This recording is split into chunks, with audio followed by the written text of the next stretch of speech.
బేహద్ పరం మహాశాంతి. బేహద్ ఆత్మిక పరివారం నాకు ఆత్మిక సోదరి సోదరులకు బాపూజీ దశరథ్ పటేల్ తెలుగు ఛానల్కు స్వాగతం.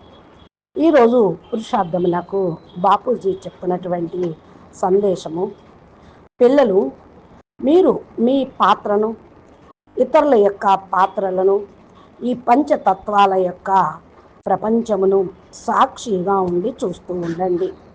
ఇదంతా కూడా డ్రామా. నీ యొక్క స్థితిలో నువ్వు ఉండాలి అంటే ఇది డ్రామా అనుకున్నప్పుడు అచంచలంగా, స్థిరంగా, అచంచలంగా ఉండగలుగుతూ ఉంటారు.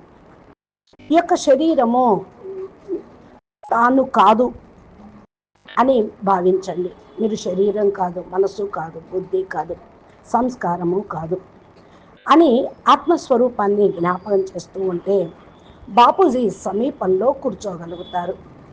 ఏ విషయ వికారాల్లోకి మునిగిపోకుండా ఉండాలి అంటే మీరు బాపు సమీపంలోనే ఉండాలి. ఎందుకు అంటే ఇప్పుడు అంతిమ సమయం.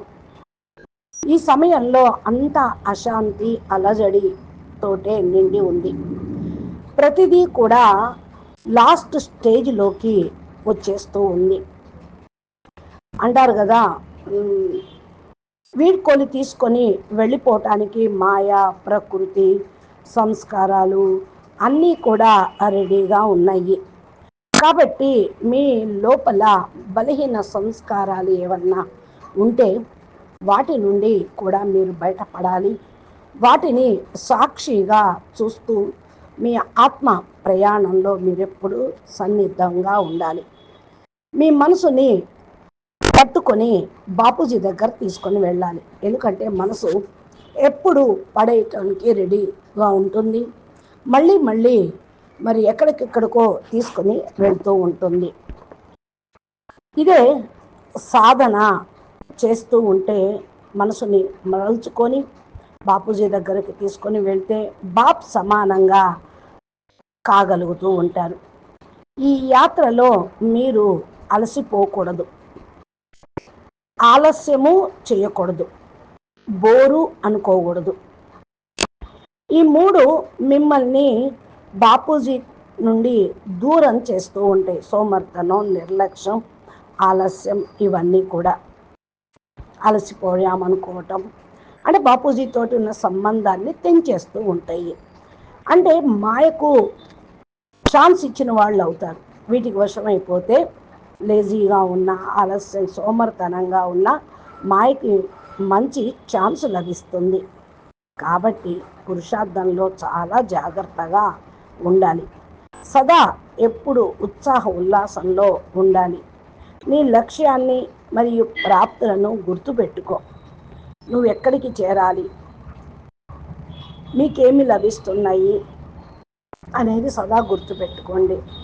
నీ స్వయంగా స్మృతి స్వరూపంగా ఉంటే ఈ ప్రపంచంలో ఉన్న ఆత్మలందరూ కూడా మరి పరమాత్మ సంతానంగానే భావిస్తారు. తండ్రిని పొందాలని, కలవాలనే ఆకాంక్షతోటే ఉన్నారు. కానీ ఇక్కడ భగవంతుడే మీకు తండ్రిగా అయ్యి మీ ఎదురుగా వచ్చి ప్రియమైన పిల్లలు అంటూ దరి చేరాడు. అంతటి గొప్ప భాగ్యాన్ని మీరు ఎప్పటికీ మర్చిపోవద్దు. బాపే భగవంతుడే తండ్రిలాగా వచ్చి గ్రేట్ గ్రేట్ గ్రాండ్ ఫాదర్ లాగా అయ్యి మనని పాలన చేస్తూ ఉన్నారు. మనకు బేహద్ లక్ష్యాన్ని కూడా ఇచ్చారు. మీ లక్ష్యాన్ని గుర్తుపెట్టుకోండి. ఎందుకంటే ఇప్పటి సంగమ యుగం అంటే వజ్రం లాంటి సమయం. ఎప్పుడు ఉత్సాహ ఉల్లాసంలోనే ఉండాలి. అంటే బాపుతో ఉంటే సంతోషము, పరం సుఖం, పరం ఆనందం, బ్రహ్మానందం అనేది లభిస్తూ ఉంటుంది. ఇంకేం కావాలి మీకు?